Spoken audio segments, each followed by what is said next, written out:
राम राम मंडळी. तर आज आहे आपल्या ब्लॉग सिरीजमधला दिवस 18वा. तर तुम्ही म्हणसाल योग गप का होता अगोदर. कारण बी तसंच होतं, म्हणलंच तुम्हाला पुण्याचं गावाकडचं वातावरण आणि पक्ष्यांचा आवाज ऐकवावा म्हणून शांत बसलेलो.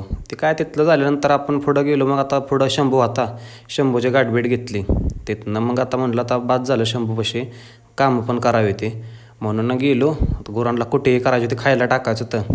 आणि रानात परत ओझं आणायचं होतं, खायला संपत आलं होतं ना गुरांचं. घेतलं घरचं आवरून पड दिसणं आणि निघालो आपलं रानात. रानात जाऊन आता काय म्हणलं खायला आणावं फक्त, कारण की खायला संपत आलं होतं. गेलो रानात ओकेमध्ये चांगलं. रानात गेलो ओकेमध्ये मकाही तोडून घेतली. आपली मका काय बारकी हो, लय मोठी येतच नाही रानात. काय तुम्ही सांग काय करायचं त्या लावाळ्याला. ह्या लावाळ्यामुळं वाट लागली रानांची. त्या ओझं काढून चालतंच. तेवढ्यात चाऱ्याला पाणी चाललं होतं. म्हटलं आता काय असं पाणी वायात जातं आहे मोकारचं, घ्यावं म्हणलं उसावं आपल्या.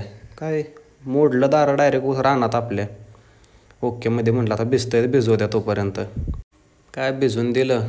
काय आता म्हटलं चला आवरावं आपलं. ओझं बिजं बांधलं गाडीव, निघालो घराकडं. आता काय लय वेळ चालत नाही पाणी, भिजू द्या भिजायचं आहे तसं. म्हटलं आता चला भेटू पुन्हा पुढच्या ब्लॉगमध्ये.